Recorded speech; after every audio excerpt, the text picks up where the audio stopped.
پہلے السلام کی ملاقات کے آداب حدیث درست کیا ہو رہے تھے. اب کھانے پینے کے آداب. کھانا پینا انسان کا فطری تقاضا ہے. ہر انسان کی فطرت میں کھانے کی طلب، پینے کی طلب، سردی گرمی محسوس کرنا، مرد کے اندر عورت کی طلب، عورت کے اندر مرد کی طلب اللہ رکھے. اگر ان تقاضوں کو اللہ تعالیٰ کے حکم نبی پاک صلی اللہ علیہ وسلم کے طریقے کے مطابق پورا کرے گا تو عبادت بن جائے گی. اگر اسلام کی تعلیمات کو چھوڑ دے گا، اللہ رسول کے احکام کو مات کرے گا، اپنے خواہشات اور مرضی کا خیر کیے گا، اللہ اور اللہ کے رسول کی تعلیمات کو سامنے نہیں رکھے گا، تو یہی حیوانیت، بے دینی، شہوت پرستی بن جائے گا اور جہنم کا راستہ کھلے گا. یہ خوب سمجھنا چاہیے. ابو داؤد شریف کے حدیث حضرت عبداللہ بن عباس رضی اللہ عنہ اہل جاہلیت یعنی اسلام سے پہلے کے لوگ کچھ چیزوں کو اپنی طبی خواہش اور رغبت کی بنا پر کھاتے تھے اور کچھ چیزوں کو اپنی طبی نفرت اور دل کی بنیاد پر نہیں کھاتے تھے. اسی طرح ان کی زندگی چل رہی تھی. اللہ تعالیٰ نے رسول پاک صلی اللہ علیہ وسلم نئی برات کو مبعوث فرمایا، آپ نے مقدس کتاب نازل فرمائی. جو چیزیں ان اللہ حلال کی ان کا حلال ہونا بیان فرمایا، جو حرام کی ان کا حرام ہونا بیان کیا. اور جس چیز کو اللہ رسول نے حلال بتایا وہ حلال ہے، جس کو حرام بتایا وہ حرام ہے. جس کے بارے میں سکوت فرمایا یعنی اس کے حلال یا حرام ہونا بیان نہیں کیا وہ معاف ہے، یعنی اس کے استعمال پر پکڑ. اس کے بعد حضرت عبداللہ بن عباس رضی اللہ عنہ بطور سند اور دلیل کی اعتراف فرمائی.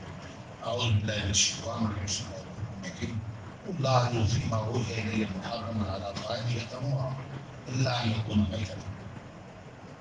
اے پیغمبر لوگوں کو کہہ دو کہ جو میرے پر وحی آئی ہے اس میں کھانے والے کے لیے حرام نہیں چیزیں، اور کون مردار، خنزیر، غیر اللہ کے نام کی چیز، خون، اس طرح کی چیزیں حرام.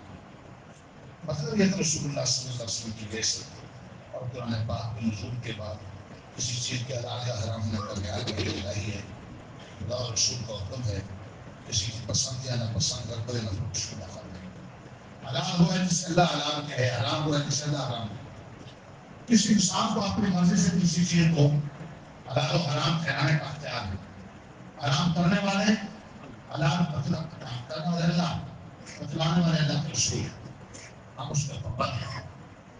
ساری زندگیاں گزر جاتی تحقیق کرتے، سائنسدان پڑھے لکھے انسان خود اگر اس بات کا فیصلہ کرنے بیٹھ جاتے کہ ہم تحقیق کر کے بتلائیں گے کہ انسان کی نقصان دہ چیزیں کون سے ان کو حرام کریں، فائدے مند کون ان کو حلال کریں، زندگیاں کم جاتی.